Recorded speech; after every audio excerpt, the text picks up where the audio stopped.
સમાજમાંથી આવવાવાળો એ ચહેરો જે હાલમાં ખૂબ જ ચર્ચાસ્પદ જોવા મળી રહ્યો છે સોશિયલ મીડિયામાં, જે અલ્પેશ ઠાકોરને લઈને અનેક પોસ્ટર્સ વાયરલ કરવામાં આવી રહ્યા છે કે અલ્પેશ ઠાકોર એક નવી પાર્ટીની રચના કરશે, ઠાકોર સમાજનું પૂરેપૂરું સમર્થન અલ્પેશ ઠાકોરને છે।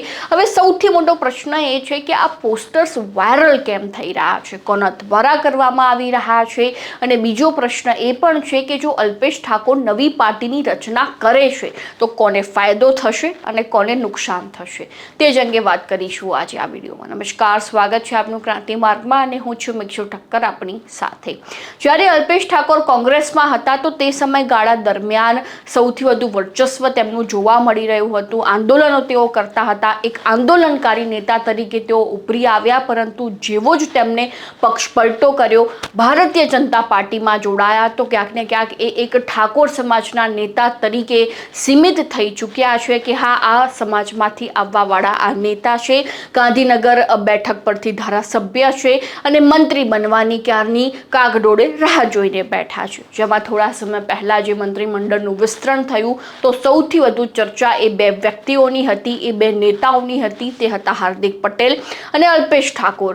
જેમાં તેમને મંત્રીપદ આપવામાં આવશે કે કેમ, ખૂબ જ પ્રશ્નો તેને લઈને ઉઠી રહ્યા હતા, પરંતુ અલ્પેશ ઠાકોરને સાઇડલાઇન કરીને સ્વરૂપજી ઠાકોરને મંત્રીપદ સોંપવામાં આવ્યું। તો તે સમયગાળા દરમિયાન દરેક લોકો અચંબિત થઈ ગયા કે સ્વરૂપજી ઠાકોર જે તાજેતરમાં ધારાસભ્ય બન્યા છે, તાજેતરમાં જ રાજકારણમાં એન્ટ્રી કરી છે, છતાં પણ તેમને મંત્રીપદ કેમ આપવામાં આવ્યું અને અલ્પેશ ઠાકોરને સાઇડલાઇન કેમ કરવામાં આવ્યા।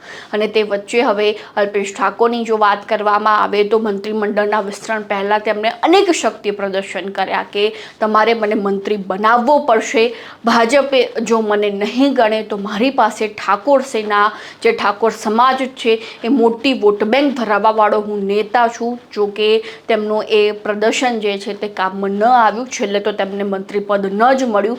પરંતુ હાલમાં જે વર્ષ 2027માં વિધાનસભાની ચૂંટણી આવી રહી છે તેની પૂર્વ તૈયારીઓ ક્યાંક અલ્પેશ ઠાકોર દ્વારા કરવામાં આવી રહી હોય તે રીતે સ્પષ્ટપણે દેખાઈ રહ્યું છે। અને જો વાત કરવામાં આવે વાયરલ થયેલા પોસ્ટર્સની તો એ વાયરલ થયેલા પોસ્ટર્સને લઈને અનેક વખત જે છે તે ઠાકોર સેના દ્વારા જણાવવામાં આવ્યું છે કે આનો કોઈ તર્ક નથી, આ પોસ્ટર્સનો કોઈ એવી પાર્ટી નથી બનાવવાની, પરંતુ પ્રશ્ન એ છે કે કોઈ કારણ વગર તો પોસ્ટર્સ વાયરલ ન થયા હોય, ક્યાંક એવી આગ તો લાગેલી હશે કે હા ભાઈ, અલ્પેશ ઠાકોર હવે નવા જૂની કરવાના મૂડમાં છે, વર્ષ 2027ની ચૂંટણી છે, મંત્રીપદ નથી મળ્યું એટલે ક્યાંક ને ક્યાંક એ બળાપો તો કાઢવાની સ્થિતિ જોવા મળી રહી છે।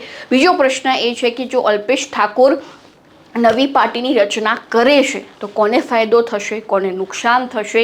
જો અલ્પેશ ઠાકોર નવી પાર્ટીની રચના કરે છે તો ઠાકોર સમાજના સમગ્ર વોટ તો અલ્પેશ ઠાકોરના ફાળે જવાના છે। તો બીજી બાજુ ગેનીબેન ઠાકોરની વાત કરવામાં આવે, કોંગ્રેસમાંથી આવવાવાળા નેતા છે, દિગ્ગજ નેતા છે, તો તેમની વોટ બેંક કપાય તે રીતની સ્થિતિ ચોક્કસથી જોવા મળી શકે છે। એટલે કે જો નવી પાર્ટીની રચના અલ્પેશ ઠાકોર કરે તો છેલ્લે ફાયદો તો ભારતીય જનતા પાર્ટીને જ થવાનો છે। જેટલા પણ ગેનીબેન ઠાકોરને વોટ જાય તે અલ્પેશ ઠાકોર લઈ જાય એટલે ગેનીબેન ઠાકોર જે છે તે હારી જાય તે રીતની સ્થિતિ હાલમાં જોવા મળી શકે, તે રીતનું સમીકરણ જોવા મળી શકે। એટલા માટે જો નવી પાર્ટીની રચના થાય છે તો ભાજપને તો કોઈ નુકસાન નથી જ હોવાનું। એવા કારણો પણ જણાવવામાં આવી રહ્યા છે કે માત્ર સોશિયલ મીડિયામાં જે છે તે આ વાયરલ કરવામાં આવી રહ્યા છે પોસ્ટર્સ, બાકી તેના પાછળનો કોઈ તર્ક નથી, કોઈ કારણ નથી।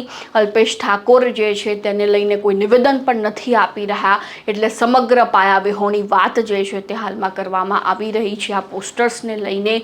પરંતુ આપણે તર્ક નીકાળવો ખૂબ જરૂરી બની જતો હોય છે કે જો નવી પાર્ટીની રચના થાય તો કોને ફાયદો, કોને નુકસાન થાય, પોસ્ટર્સ અચાનક કેમ વાયરલ થવા માંડ્યા, એ સમગ્ર કારણો તમને જણાવી દીધા છે। અને હવે તમને શું લાગી રહ્યું છે કે ખરેખર અલ્પેશ ઠાકોર નવી પાર્ટીની રચના કરશે કે કેમ, બળાપો કાઢવાની તૈયારીમાં છે કે કેમ, ચોક્કસથી અમારા કોમેન્ટ બોક્સમાં જણાવી દેજો અને ખાસ ક્રાંતિ માર્ગને સબસ્ક્રાઈબ કરવાનું ભૂલતા નહીં।